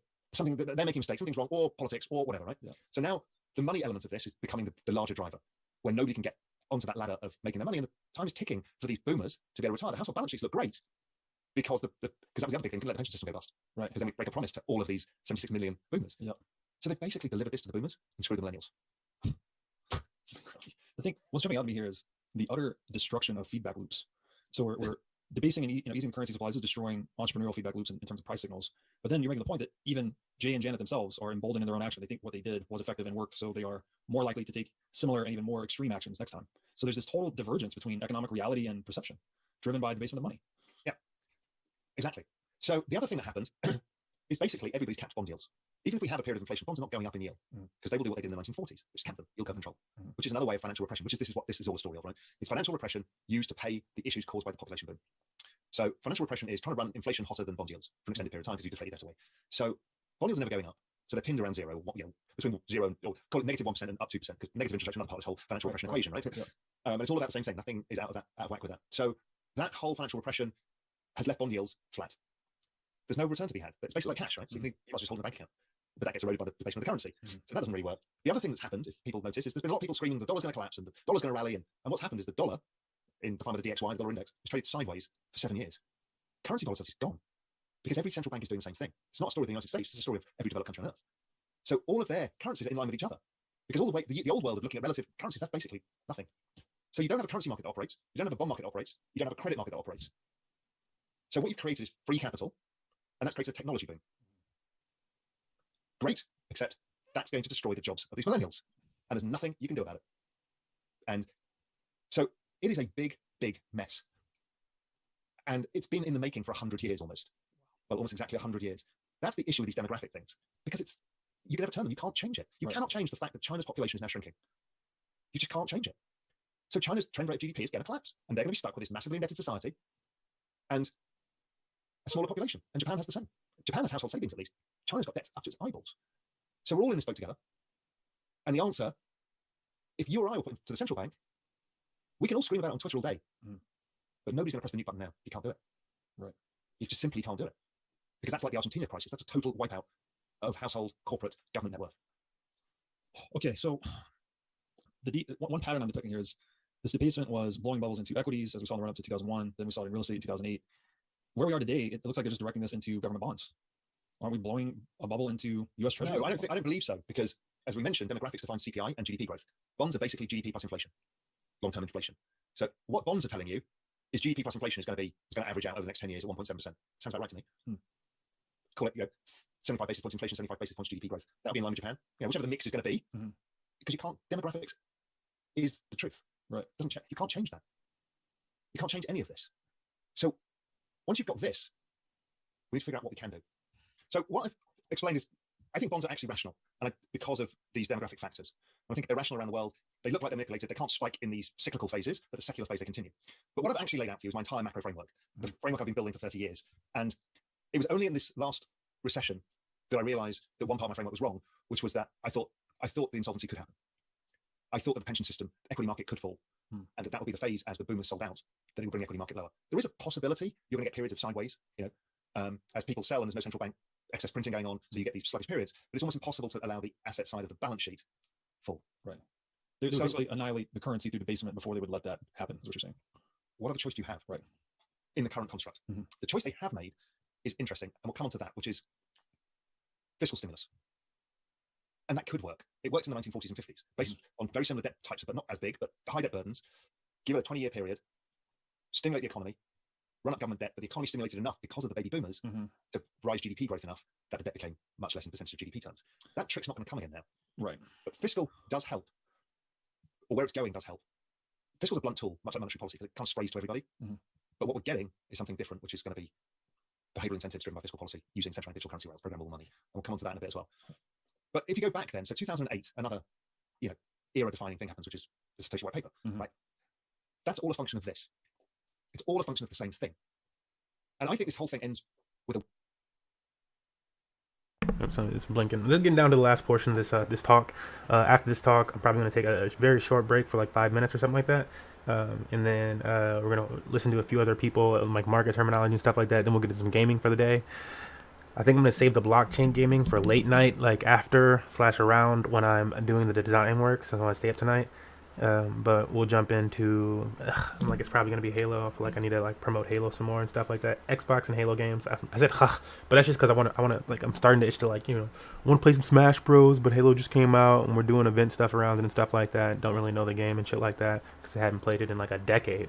So, yeah, that's why it's been taking up so much of our time lately. If you're a really big Smash Bros fan of Money Match Gaming, we have not given up on Smash Bros. We're not as good at it, but I do do enjoy the game. Do enjoy having a team of the game and expanding the Money Match Gaming team into that and other stuff. So, anyways, continuing on. A whimper and not a bang. If it was going to win the bank, it would have done it last year. If there was no intervention by government, it was the end of everything. But it didn't happen. So they've got the trick that they know is debasement hides the reality. So what's interesting is people start to figure this out. They've started to figure out they're getting screwed. And figuring out getting screwed drives us to look for answers. The traditional answer was gold. It hasn't done great. It's done okay, it's done its job. But the problem is the millennials can't generate wealth. If gold defends your wealth. Right. Nothing to defend. Nothing to defend. Yeah. So it becomes incredibly difficult to generate wealth. Bitcoin comes along, changes the equation. It takes a long time for people to see it, but these things, this adoption takes a while. But people realize, okay, here is a construct, a technological construct that has ubiquitous global scarcity. Until Bitcoin came along, there were no stocks that let you just buy them in like portions or whatever the fuck. They didn't even do that shit back then. I remember wanting to, and I was like, dude, it's just too fucking expensive, man. And therefore, if we all perceive it to have value, then it shall be so. And so the migration begins. And I think there's a migration to this parallel financial system that's being built in front of your eyes. The rise of DeFi was the other huge thing that happened. People haven't got their heads around what this means yet. But it is gigantic. Because basically, people don't trust financial intermediaries any longer. Again, they want to blame somebody, so blame the banks. What are the banks' fault? They just did the rational thing. This is rational again too, right? If you can get a financial product of any kind with less counterparty risk that renders the same services, of course you're going to opt for that. Of course. Of course. And, that's that was the first thing I saw it very fast when I saw Bitcoin 2012. After Europe, I realized, okay, yeah, I get this totally. This is the future of everything, because I learned some shocking things in 2012. I went around the world to try and start the world's safest bank. And at the time, my idea was it should hold all deposits in treasury bonds of whichever country it was going to be. And they would be default risk free, pretty much so, and I tried to do it, but it's very hard to start a bank. And, I had some kind of pretty wealthy people, well-regarded people with me on that journey. It was just too hard. And then somebody showed me Bitcoin. And I thought, okay, this is interesting. And then I was at somebody's ranch, I won't name them, and we had a meeting with the DTCC, who clear and custody all US securities, the New York Fed. I read a book, I don't remember what it's called, about the European side of the equation in 2008, and Euroclear is the European equivalent of DTCC. When Lehman went under, everyone stopped paying into Euroclear. This is the clearing and settlement of all bonds, equities, everything, because nobody knew what collateral there was. Then 2012 comes. So what happens is over that period, the ECB lends Euroclear $50 billion on the day Lehman goes under. And what was shocking in the book is, as collateral, they took the bank's positions. At Euroclear level, they're not segregated with customer and house positions. So basically, had it got worse, had AIG gone under, which was a AAA credit, the whole system would have taken a haircut, and we wouldn't have known. So what we think is segregated and safe is actually not segregated and safe. Right. So then, when Europe almost went under, we almost lost a sovereign state. That is the collateral of the system. That is the bottom of the pile. That is everything. And that is why Europe could not go. Because if it went, then that's the end. Because then the collateral layer is gone. The safest collateral of all, the government bond layer. So then I'm in this room with the DTCC and the New York Fed. And I say to the DTCC, I'm like, no, I said to the Fed first. I said, so let's say the DTCC has a huge default and JP Morgan defaults. Yeah, there's a problem, goes under. And there's a big hole because nobody's paying anybody anything. System freezes up. What do you guys do? I said, oh, we'll lend the money. They can't go under. Right. DTCC, at that level, what do you pledge as collateral? And they said the same thing that the ECB did. And I said, is there a segregation at your level between customer and house? No. I'm like, okay, so nobody's safe. So the point being, what Bitcoin saw to me was that blockchain allowed the secure recorded ownership of everything, where it's traceable to who owns what. Right. And that was the problem that we had, is nobody knows who the hell owns what in an over-leveraged financial system. So these are the DTCC and Euroclear. They're effectively the property layers of these financial systems, where instead of holding your own stock certificate or bond that would be presumably a bearer asset redeemable to the issuer, these systems hold all property rights and all stock certificates, all bonds, everything. But they're not segregating them, mapping them to specific owners. So they are until it's the DTCC themselves who are on the hook. Gotcha. Okay. Then all bets are off, and it's each man for himself. Got it. So this becomes another mechanism through which they're socializing losses from economic shocks. They would do. It's never happened yet. Okay. But the fragility is there. Right. The other fragility was obviously the derivative market that nobody can figure out because there's 1 quadrillion of those outstanding. Right. So they start centralizing that as well, putting it into the CME and the other exchanges, ICE and stuff, to try and have some way of figuring out how the hell to stop it when it all goes wrong. But blockchain changed that, because I saw it immediately and thought, well, every single security on earth is going on blockchain. Now, how decentralized it needs to be for that, open to debate. But it needs to be decentralized enough, and it needs to be on a blockchain that you can prove it. So this is where a lot of people start waking up and going, okay, we need a different way of doing things. And so the big dynamic, sorry to interrupt, is this shift from a top-down model in the DTCC or Euroclear to a consensus that is more distributed and transparent for market actors? Correct. Okay. So if you're the base layer of collateral, your equity or whatever it is, that's been relent and reused and whatever it is, when it all goes wrong, the blockchain has full recorded every transaction. So it's not hidden somewhere. I mean, half the bloody swaps contracts were in bits of paper and drawers because derivatives was exploding in the market and nobody had the technology to onboard all of this stuff into a system that could record it. Right. The same is true probably of insurance. If California has an earthquake, who's double insured, who's single insured, who's claiming what? Nobody the hell knows. Nobody knows any of this stuff in the current system. It's got itself into a mess. So all of this becomes interesting. So the rise of crypto becomes an obvious thing, and it becomes a migration. So what I think you're going to see, and there's a lot more to come on this, what you're going to see is a ongoing gradual debasement and an ongoing gradual migration. So more people opt out. Yeah. And the people who see it last are the ones who get hurt the most. Or maybe it's just the rich who see it last because they've got the least to lose, because they're getting access to the money and they can make the money and they're buying equities and they think all is fine. Rich people can buy real estate on leverage and all this stuff. Yeah. But maybe they're the last to see it. Some see it, obviously, and others probably don't because they're all okay. And there are some default portfolios going up and their gold looks fine, but they don't realize that they're probably getting net poorer. I mean, one of the conversations I've had with corporate treasurers was that I present some of the biggest corporate treasurers in America. I'm like, guys, what do you use your cash for? And they're like, well, we use it for share buybacks, M&A, and cash cushion, and we purchase real estate. I'm like, fantastic, great, okay. So your cash, you'll earn what? Maybe they're great treasurers, maybe they get 3% on their cash. I'm like, great. Look at the price of assets. They're going up about 15% a year, 20% a year in line with the balance sheet. So next year you can buy less of your shares back, or less of another company, or less of real estate. So this is why you need Bitcoin on your balance sheet, because it actually helps offset it, because it's got the two benefits of, it's got that kind of exponentiality, the call option on the future, the network effect, and it's got the other side of the equation, which is it offsets debasement. So it's got this kind of double feature. Gold doesn't have a double feature, it's got one feature. Right. Bitcoin has the two features. So I'm like, this is what you need, and this is how it's going to work. So, okay, let's look a little bit into the usual answers and why they're not going to work. And then you and I can maybe brainstorm some of the potential things once we free ourselves from our political ideology and our economic ideology. We have to get pragmatic, right? There's no other answer, and I'll show you why. So the answer from the right is trickle-down economics and tax cuts on corporations. Right? That has never worked. Right. Just does not work. And it's proven time and time again that it does not work. Raising taxes on the rich, that's the left's great argument. Well, the rich simply aren't rich enough to pay for anything because there's 200 odd million of that lower income bracket. So how's this going to help? Yes, I understand rich people don't pay their fair share of taxes in certain respects because there's more loopholes available. Fine. But generally, this is not going to answer your question. This is not going to solve the world's problems. It's not going to pay for the government debt. The other one is, well, cut interest rates. That's the usual answer. Well, we kind of know that doesn't work, right? Yep. And that makes the rich richer. People with access to the capital have more capital and more leverageability, and they make more money, and everybody else gets screwed. Then there's deficit spending, the fiscal stimulus. Fiscal stimulus does put money in the hands of poorer people, but you debase the currency, Right. so their assets go up, and they don't get anywhere. It's okay if you do it for living improvements like healthcare, because that's probably a net benefit. You probably don't mind being slightly poorer in the future but healthier. That's a trade-off. That's an okay trade-off. You may want to take it, you may not want to take it. It's up to the individual. The Austrian approach is let it all fucking burn. Well, it's way too late. Yeah. You know, everybody's an Austrian economist until it happens to you. And I'm a business cycle guy. I get it, but we lost that. That train left the station in 1997. Yeah, well, I would argue that a lot of these, I mean, all roads lead back to this Austrian worldview, though. Because so we got wealth redistribution. If you tax the rich, you're going to incentivize the rich to hold their assets in something that's untouchable, right? That road leads to Bitcoin.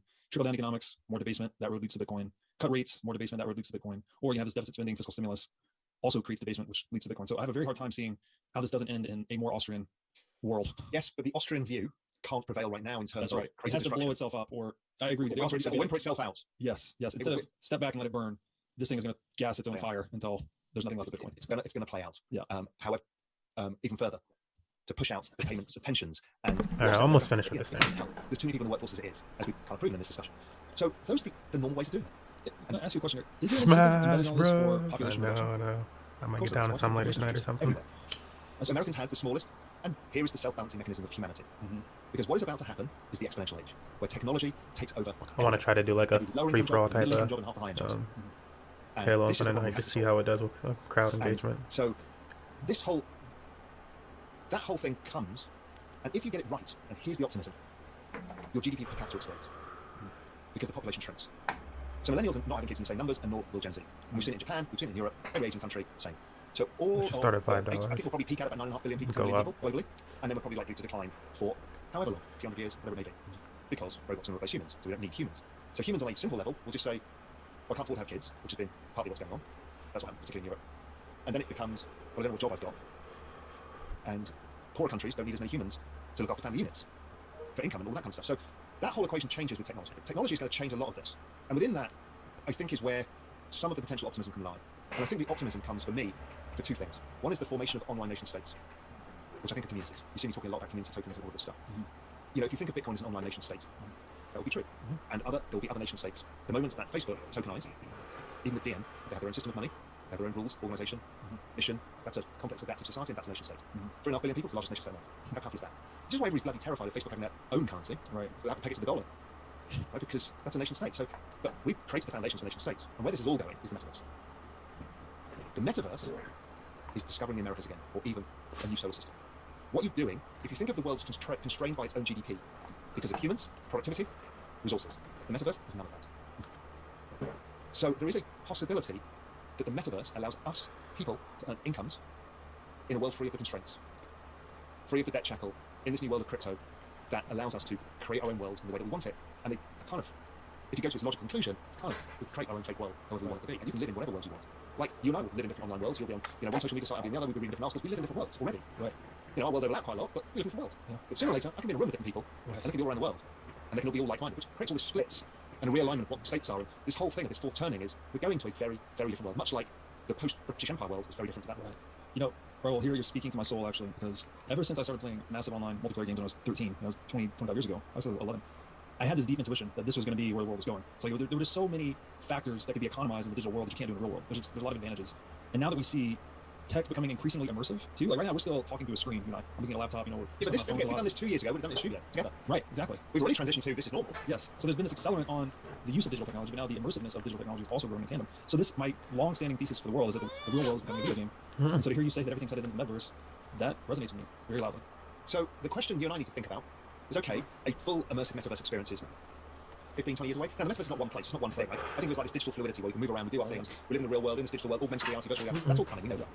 How the hell do you stop this hollowing out of people in the meantime? And this is the story now of, I think, and this is really contentious, I think the central bank digital currencies are going to give governments an opportunity to fiscally stimulate in a way that's more fair.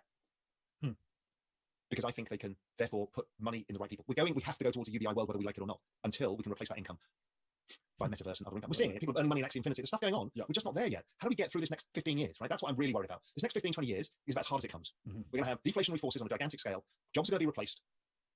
We've got debasement of currency going on. We've got the battle of getting crypto mainstream, that governments don't over-regulate it. And, all of the things we've got, we've got 20 years of a battle here. Yeah, and Bitcoin too, the more it's succeeding in this process, the more pressure is being put on governments to debase further, right? They're losing reservation demand for fiat currency by people seeking out alternative stores of value. So that creates even more inflationary pressure and more economic dispossession. Well, because if we all take our money out of the system, which is the collateral of the system, there's no money in the system, right? Exactly. And there's no velocity of money in the old system. It's all in the new system. And we're seeing the velocity of money in the new system by the rise of NFTs, right? Yeah. That's pure velocity of money going on. Right. Right? That's a vibrant economy where people speculate, take risks, do stuff because it's, people spending money, selling things, buying things. Fine. In the regular world, it's not the same. We've got the velocity of money that's falling because of this demographic and the debt and all the other stuff. So I do think that you don't have a choice but to change how you stimulate. Because let's assume, as you and I have, that debasement is accepted. That is the only answer they've got. And it's going to keep going, right? So how do you stop the people revolting? Right. You have to give them money. So you're or opportunity. redirecting the flow of the Cantillon effect or the redistributive quality of the basement away from asset owners and towards the working class. Capital to wages. It's capital to labor. That has to happen. Right. And this is why the progressive left is going to be hard to beat. Because regardless of your political affiliation or your economic affiliation, Populism. You've got 86 million millennials who are pissed at what's happened, and they tend to be more progressive in their attitude. Right. And they want the rights that their parents got, which is the rights of the American dream. The baby boomers never got it in the end. They come destroy it all. Yeah. But so they are going to force, by voting power, progressive policies. And again, whether anybody likes it or not, because the nostalgia of the 1950s, of the current structure of the right, doesn't play to the young. Right. The 1950s is like talking about the 1920s boom time to you and I. It means nothing. Something we see in films or read in a book, like The Great Gatsby. It doesn't mean anything. Well, the baby boomers, they were in their teens. It was Elvis Presley, rock and roll, and the Beatles, and they want to go back to that. Of course, everybody wants to go back to their teens, right? So I think that is likely to come, and I think that's the big fourth turning change that happens, that everybody shifts left.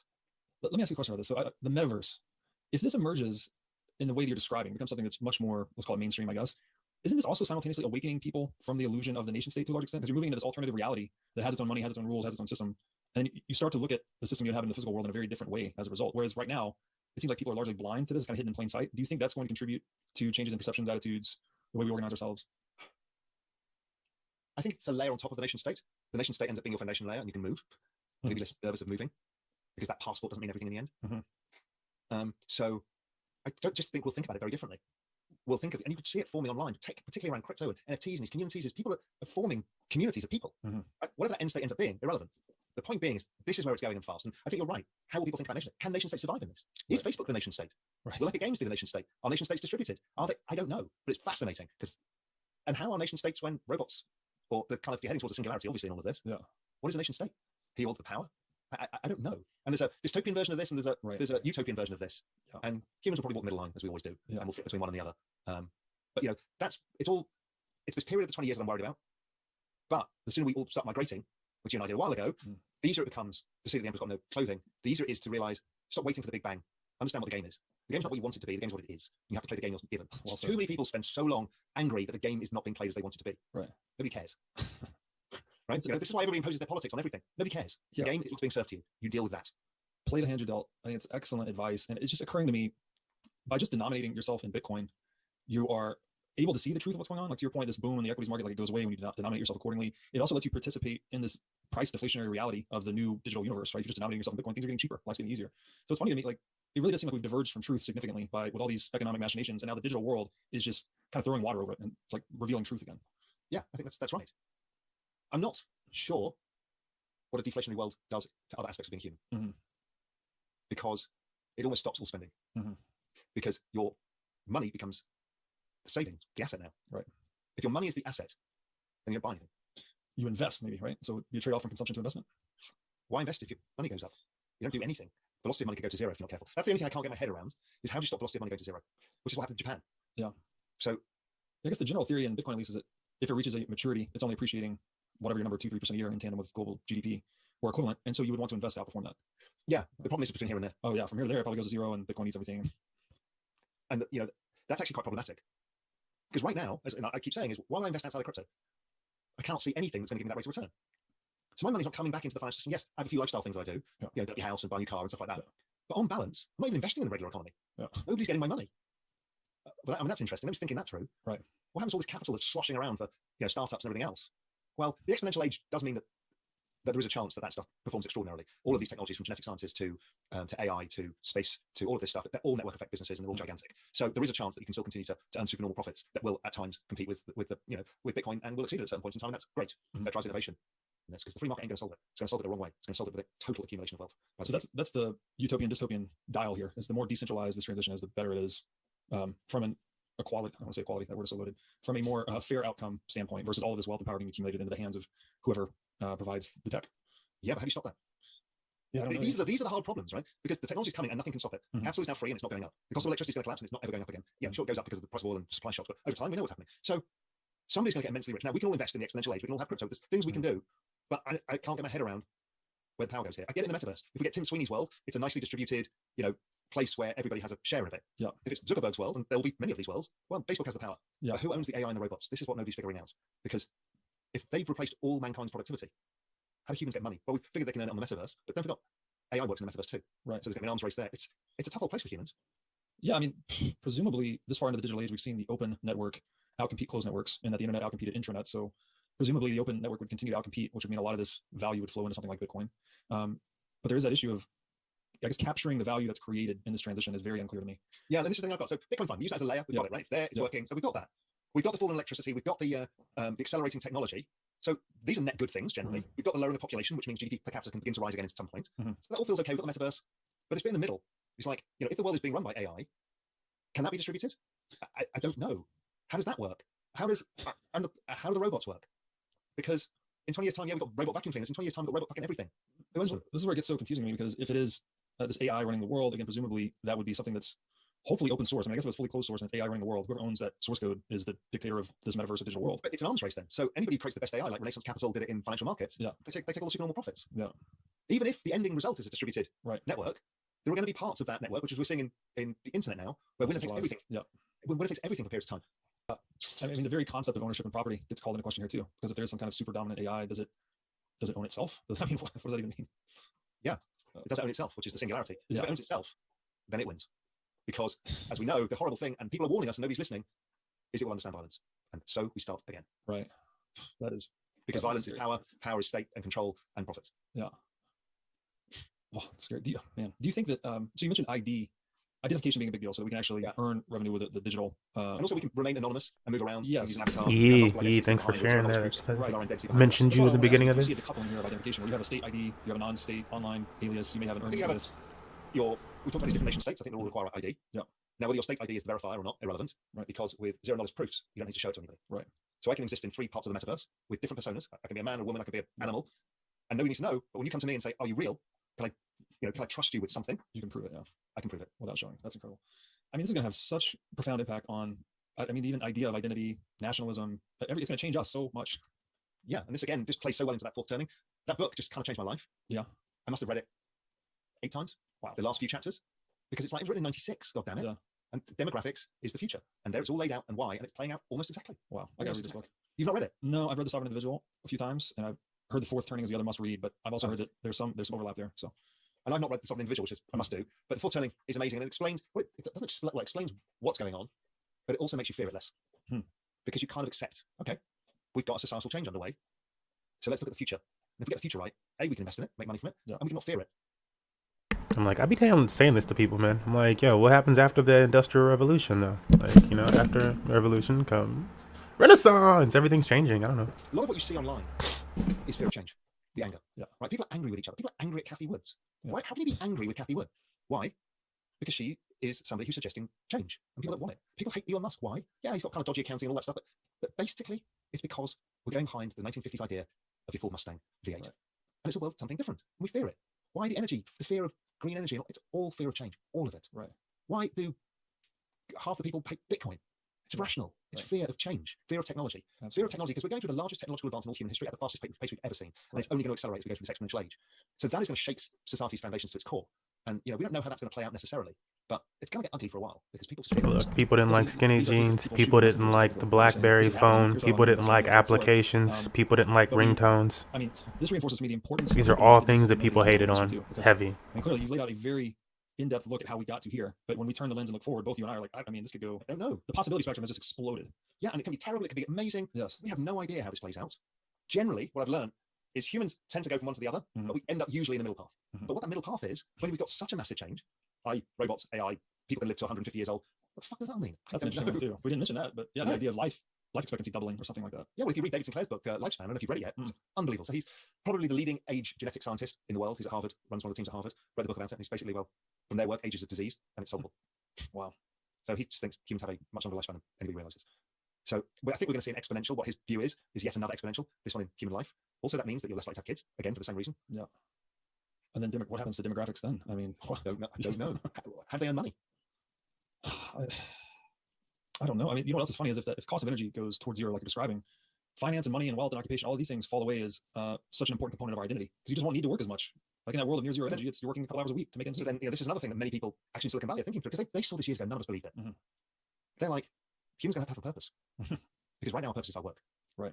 and we're going to be deprived of work. So what the hell are you going to do for people? We don't know. That's not been solved. It's a lot to digest.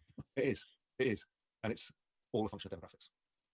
Wow. Because demographics drove down the cost of capital, which accelerated the pace of innovation. Right. So we've caused the seeds of our own demise, or accelerated it, Right. because our demographics lowered the cost of capital. So I imagine they're going to be wrapping up this convo soon and get a mic. We're going to try it because that's where the world is going. Probably And we're going to give that whole is game a look. Yeah. And humans will screw everything up again. We have to rebuild everything all over again. But that's probably not 100 years time. Yes. I'm reminded of that quote, humans have Paleolithic emotions, medieval institutions, and godlike technology. So that's why we're so damn confused. That's dead right. And I think the most profound thing I ever heard, and I'm still finding it more profound every time I look at it again, is Mark Andreessen, Software is Eating the World. Oh, yeah. Yeah. That essay and just that phraseology, none of us realized. Right. None of us how big that statement was. Yeah. Because we're just, as we know, eating money with technology. And now look at what we're talking about. We're going to change everything. And that software completely changed everything. Because once you built the computational power, the software on top was the ability to use that power. Yes. Yeah. It's a brilliant point. I think, to echo what you said earlier, I think we're only, March 2020 really seemed to be the inflection point. Like we thought digital technology changed the world a lot up until that point, but I think now we're really at the beginning of this acceleration phase. And so if 2008 was the beginning of the acceleration phase for the digitalization of money, we need new money, right? Yeah. 2020 is like we need a new world. Mhm. That's how big an event I think it will be. You don't have a global pandemic of that magnitude with that much of an economic shock and it not change things for decades. Right. We just can't see it yet. Yeah, it has to change everything. It's just the effects have been too pronounced in every dimension of human life. You know? Exactly. In every way. Whichever way it's affected you, it has accelerated everything. Well, this has been a mind-blowing discussion. I think people are going to love this. I have so much to chew on now intellectually. Thanks for doing this. This is the first time I've ever actually fully laid it out. Even in Global Macro Investor, I've been writing this stuff for quite a long time, piecing it together as I'm kind of going through my own learning journey. And I put whole swathes of it down. This is the first time I've gone for the entire full framework of what's in my head. There's a lot we can talk about in the future stuff because that's where I'm spending my time thinking because I've gone through the acceptance and given up the fight. Yeah. The fight most people are going through is it shouldn't be like I don't want it. Right. Nobody cares. What you think should, not. You can vote to do what you want to. Or you can try and do things that change the world. We have these new distributed networks that allow you to do that. Very powerful. Use that, but accept where it's going. Is that path? When you put humans together in distributed networks, they're going to go that way. Yeah. Same as AI. So Right. it's all going one way. You just have to accept it and make the most of it. Yeah, play the hand that is dealt, as we said earlier. So, thanks again for doing this. Please, if you just tell my audience where to find you, they probably know, but just in case they don't. Yeah, if they don't, look, I'm active on Twitter and I'm very approachable at Raoul, RAOUL, All the other thing is that we have a whole All right. Not to cut off his shout out portion. Very last time for Bitcoin. This be the very last time for Bitcoin. Dun, dun, dun, dun, dun, dun, dun, dun, dun, dun, dun, dun. What you got over there? Spooky, Joey, Blackbird, Olive. You got some okay ones. Raven. I did not touch Raven. I probably should get in Raven and make some profits. NFT Weekly News. Ooh, what if they were to collaborate with NFT Weekly? But the people are retarded. Stop. Okay. I don't think there's anything else I want to watch. You can't get the 10. I think this is the time that I bring the thing down for just a second.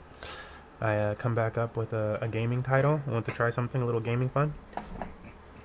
What he said about Metaverse being the new nation states sealed the deal for me. I've been thinking that for years. Yeah, I've been feeling since watching, Ready Player One, I already had ideas and stuff like that.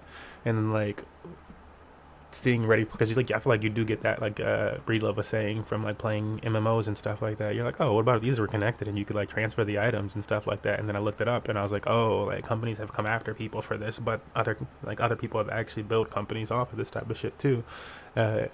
And yeah, I've always shared that with Money Match Gaming members and stuff like that. Just this idea that like you could actually farm a game to the extent, this is before blockchain and stuff like that. But I'm like, yeah, you could actually, because I think it's like I don't, it's not IGN, it's I something in something, but yeah, gaming company. They were the founder of it, like founded the company basically from playing WoW and farming like one item, and then he got so good at it that he teach other people how to farm that item, and then everybody else on his team would farm that item, and they would sell these items to other players, and they, or like accounts or whatever the fuck, but they would just like farm and sell the items to players and stuff like that, and they built up like a multi-million-dollar business, and it's like one of the largest gaming businesses and blah blah blah. Yeah, but that all started from them just farming up items off of World of Warcraft, and I'm like, what about if we train Money Match Gaming's team to do that? I feel like I gotta find that article and that the name of that founder and like put that in part of because that's part of Money Match Gaming's vision, where I'm like, yeah, if we can feed everybody, like earlier on in the Infinite, and Mike, who was our financial advisor at the time, was like, they were like, yeah, but how are we gonna fund all this and that, and how do we keep the donations coming in from people? And I was like, I don't think we want to worry about donations from people first. And I think if anything, we need to figure out how to get money in the hands of our viewers via stuff, especially in this like before blockchain. And I was like, yeah, but like if we can get them more money somehow, then they'll be more likely to return the money. Like, oh, this person's making me $20 a month. Well, obviously I can give them $5. That type of mindset. But like if they just basically if they never made money, if they don't have any money, then how are they gonna reward us? So, and that was, yeah, and so that's also Money Match Gaming being a long-term long-term thought process, where we're like, yeah, it's gonna take some time to develop this type of shit. But yeah, our whole mindset and stuff with things is definitely how do we empower the community so the community feels empowered to support us or do whatever and do what they want to do, which is also a big priority here, like making it so people can do what they want to do. That's part of the conversation with Breedlove and that's such an easy name. Raw Paul was that what happens when the robots are doing some of these jobs and this and that. Like, doesn't you have to get to AI for robots to be doing jobs? Like, shouldn't humans can be doing more productive things or things that they're more creative about? That's where we really excel, is like the creative aspect. A robot can be more efficient, but the creativity of that efficiency is gonna be taken out, and how humans feel about that. You can learn some of it, I'm sure, but all right, folks, I'll be back in just a second. It's really going to be really quick. Because I do want to keep it rolling today. I'm going to play some game. And then, play to earn. First look. What is this? Crabata Battle.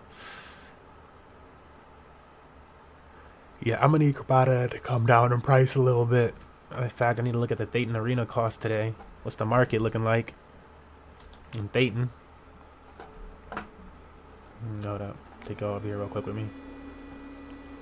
What's that marketplace looking like today on Dayton? I'm just going to the cheapest thing in the marketplace. Cheapest item they got. 0.3. It's holding around this level. This is about where we're finding the floor. Yesterday the floor actually went to like 0.5. So it went down a little bit again today.